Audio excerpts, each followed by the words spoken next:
নমস্কার। আশা করি আপনারা ভালো আছেন, সুস্থ আছেন। তান্ত্রিক সুদর্শন কবিরাজ ইউটিউব চ্যানেল দেখার জন্য আপনাদেরকে অসংখ্য ধন্যবাদ। আপনারা যে যেখান থেকে আমার ভিডিওটি দেখতেছেন, আপনাদের কাছে একটি অনুরোধ, আপনারা আপনারা লাইক, কমেন্ট ঠিক মতন করেন না। আমার ভিডিও দেখেন ঠিকই, কিন্তু লাইক, কমেন্ট ঠিক মতন করতেছেন না এবং আমার ইউটিউবে সাবস্ক্রাইব বাড়তেছে না। আমার এইরকম যদি আপনারা যদি কমেন্ট, লাইক না করেন, তাহলে আমার ভিডিও বানানোর মন থাকে না। কারণ আপনার যদি লাইক, কমেন্ট, একটু ভিউ যদি বেশি হয়, তাহলে একটি ভিডিও বানানোর একটা মনের ভিতর অনুভূতি জাগে, আনন্দ জাগে ভিডিও বানানোর। আর এত কষ্ট করে আমি ভিডিও বেনে আপনাদের কাছে দিই, আপনারা কমেন্ট কিছু করেন না, কোনো কিছু করেন না, সাবস্ক্রাইব করতেছে না। এই জন্য আমি প্রত্যেকদিন আমি ভিডিও আপলোড দিচ্ছি না। এই কারণে আপনারা সাবস্ক্রাইব বাড়ান, আপনারা লাইক, কমেন্ট বাড়ান। আমি প্রত্যেক দিন আপনাদেরকে নিত্য নতুন ভালো ভালো ভিডিও আপনাদের মাঝে দেব। যাই হোক, আর যারা আমার ইউটিউব চ্যানেল নতুন, তারা অবশ্যই আমার ইউটিউব চ্যানেলটিকে সাবস্ক্রাইব করবেন। আর যারা যারা করেছে তাদেরকে অসংখ্য ধন্যবাদ।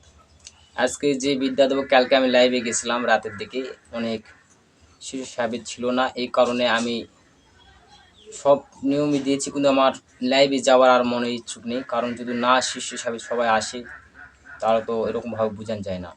আবার এক শিষ্য আমাকে ওই লাইভে কমেন্ট করে বলেছে যে, গুরুজি আমি তো এই মুহূর্তে কোনো সময় লাইনে পাই না, আমি তো অ্যাক্টিভ হতে পারছি না আপনার ইমোর সঙ্গে, তা আমি কী করবো, আমাকে কৃপা করে দিন।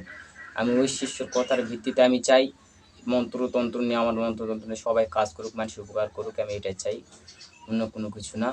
আমি সে কথার ভিত্তিতে কালকে যে স্বপ্নেশ্বরী সাধনা দিয়েছিলাম, আমি আজকে সেই সাধনায় আমি দিচ্ছি। স্বপ্নেশ্বরী সাধনা বলতে কী বোঝায়?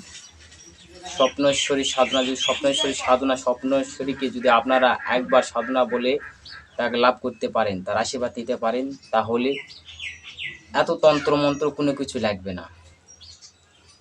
যেই তন্ত্রমন্ত্র শিখার আগ্রহ আছে, এই স্বপ্নেশ্বরী দেবীকে বলবেন, স্বপ্নের মাধ্যমে আসে আপনাদের তন্ত্রমন্ত্র শিখিয়ে দেবে। সেই স্বপ্নের মাধ্যমে সেই মন্ত্র শিখাবে। যদি মনে করেন অমুক ব্যক্তির বিষয়ে জানতে চাই, অমুক ব্যক্তির কী হয়েছে না হয়েছে, তার কী করলে কী হবে, যদি বলে শুয়ে পড়েন, তাহলে ওই ব্যাপারেই স্বপ্নেশ্বরী আসে, স্বপ্নে দেখাবে, এটা ওর, ওইটা এই হয়েছে, ওটা কর, সেটা কর, এই গাছরা ওষুধটা দিয়ে, তাহলে ভালো হয়ে যাবে। এই স্বপ্নেশ্বরী সাধনা যদি করতে পারেন, এর মতো সাধনা কোনো নেই। এর দ্বারাই মনে করেন আপনারা তন্ত্র মন্ত্র যেগুলো শিখবেন সবই আগুন বরাবর, বহু পরীক্ষিত। তাই বলতেছি, ভিডিওটি বেশি বেশি করে শেয়ার করবেন, আর ভিডিওটি শুরুতে লাস্ট পর্যন্ত দেখবেন, টেনে টেনে দেখবেন না। আর ভিডিওটি একটু বড় হলে আপনারা মনে কিছু নেবেন না, কারণ সাধনা ব্যবহার বলে সব নিয়ম ফুল দিতে হলে একটু ভিডিও বড় হবে, আপনার ধৈর্য সহকারে শুনুন। নিয়ম হচ্ছে, যদি অমাবস্যা আসবে, প্রত্যেক মাসে মাসে অমাবস্যা আসে, ওই অমাবস্যা থেকে এই সাধনা স্টার্ট করতে হবে। 11 দিনের সাধনা, বেশি দিন না, 11 দিন। ওই অমাবস্যা থেকে শুরু করবেন, গুণে 11 দিন এই সাধনা জপ ধাপ করবেন। আপনারা করবেন কি, যখন সাধনা স্টার্ট করবেন, এই সাধনা স্বপ্নেশ্বরী সাধনা, তখন আপনারা অবশ্যই প্রত্যেক দিনই নিরামিষ খাবেন। পেঁয়াজ, রসুন, মাছ, মাংস, ডিম এগুলো কোনো কিছু খাওয়া যাবে না। এক কথায় শেষ, 11টা দিন নিরামিষ খেতে হবে। এবং যাদের স্ত্রী আছে, যারা লাইন আছে, তারা অবশ্যই স্ত্রী সহবাস, মিলন এগুলো করবেন না। এই সাধনা করতে গেলে এগুলো করা যাবে না। এই প্রসেসগুলো মানে চলবেন। আপনারা, আমি মন্ত্রটি দিয়ে দিচ্ছি স্ক্রিনে, আপনারা দেখে নিন।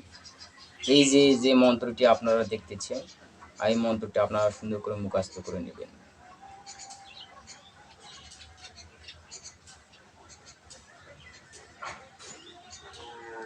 এই যে মন্ত্রটি আপনারা দেখলেন, এই মন্ত্রটি আমি নিয়ম বলে দিচ্ছি কীরকমভাবে সাধনা করতে হবে। আপনার রুদ্রাক্ষের মালায় কিংবা তপসিতে অমাবস্যা রাতে শুদ্ধ পাক পবিত্র হয় ঘর পবিত্র রেখে এক মনে নিষ্ঠা ভক্তি নিয়ে গুরুর নাম স্মরণ করে গুরু বীজ জপে, আমার যেগুলো শিষ্য আছে গুরু জপ, গুরু বীজ এবং সিদ্ধিদাতা গণেশের বীজ যেগুলো যেভাবে জপতে বলছি, মায়ের বীজ যেগুলো সেরকম জপে ধূপ আগরবাতি জ্বালিয়ে পূর্বমুখ হয়ে বসবে। পূর্বমুখ হয়ে বসে গুরুর নাম স্মরণ করে, আর গোলাপ জল এগুলো ছিটে দিবে, আগরবাতি মোমবাতি আর সামনে জ্বালে 108 বার, মানে রুদ্রাক্ষের এক মালা এই মন্ত্র জপ করবেন, করে শুয়ে পড়বেন। এই নিয়মে টানা আপনারা 11 দিন করবেন এই একই প্রসেসে। এর মধ্যেই স্বপ্নেশ্বরী আপনার স্বপ্নে এসে দর্শন দিবে, তুই কী চাস, কিসের জন্য আমাকে ডাকতেছিস? তখন বলবে, মা আমি তোমার দ্বারা স্বপ্নে তন্ত্রমন্ত্র শিখতে চাই এবং কোনো ব্যক্তির কী হয়েছে না হয়েছে তোমার মাধ্যমে আমি জানতে চাই, কৃপা করে আমার পাশে থেকো। তথাস্তু বলে যখন আশীর্বাদ দিবে তখন মনে করুন তন্ত্রমন্ত্র আপনার হাতের মুঠোয়। কাজ ক্ষেত্রে যখন দেখা যাচ্ছে কোনো তন্ত্রমন্ত্র শিখতে চাইবেন বা কোনো একটা রুগী এসে রুগীর ব্যাপারে জানতে চাইবেন, সেদিনকার নিয়ম আমি বলতেছি কাজের ক্ষেত্রে। সেদিন কোনো দিন এই যদি মনে করে সাপোজ একটা রুগীর ব্যাপার কী হয়েছে না হয়েছে জানতে চান স্বপ্নেশ্বরীর কাছে, তাহলে আপনারা করবেন কি, সারাদিন না খাই থাকবেন, শুধু দুধ খেতে পারবেন, দুধ আর জল। ফলমূল কোনো কিছু আহার করা যাবে না, দুধ আর জল খেতে পারবেন, সারাদিন না খেয়ে থাকতে হবে, উপাস যাকে বলা হয়। তাই কি আপনার রাতের দিকে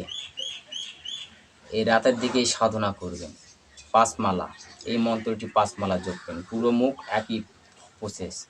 গুরুর নাম নিষ্ঠা ভক্তি নিজেকে ধূপকাঠি আগরবাতি জ্বালিয়ে আপনারা এই মন্ত্রটি 5 মালা জপ করবেন। করার পরে আপনারা শুয়ে পড়বেন। মালা জপ করে জোড়হাত করবেন, হে স্বপ্নেশ্বরী আমি অমুক রোগীর শরীরে কী হয়েছে না হয়েছে তা আমার স্বপ্নে এসে আমাকে দর্শন দিয়ে তা জানাও, আমি জানতে চাই, আর কী করলে সেই রোগী ভালো হবে, তোমার শ্রীচরণে প্রণাম। কয়ে আপনার এই কথা বলে আসন থেকে উঠে আপনারা আর কোনো বাইরে যাবেন না, কোনো ফোন টিপা করবেন না, সোজা ঘুমিয়ে পড়বেন, তার নাম স্মরণ করে নিষ্ঠা ভক্তি নিয়ে। ওই স্বপ্নের মধ্যে আসে আপনাকে সব কিছু শিখিয়ে দিবে, ওই ব্যক্তি এটা হয়েছে, এটা করা আছে, এই গাছ দ্বারা ভালো হবে। এই প্রসেস একই, তন্ত্রমন্ত্র শিখতে চাইলে এই প্রসেসই করবেন, তাহলে হবে। আশা করি আপনারা বুঝতে পেরেছেন। যদি ভিডিওটি ভালো লাগে অবশ্যই একটি লাইক করবেন, আর কমেন্টে আপনারা অবশ্যই করবেন। আর ইউটিউব চ্যানেল নতুন হয়ে থাকে অবশ্যই আমার ইউটিউব চ্যানেলকে সাবস্ক্রাইব করবেন। আজ এই পর্যন্তই, আপনারা ভালো থাকুন, সুস্থ থাকুন, দেখা হচ্ছে আবার কোনো নতুন ভিডিওতে। নমস্কার।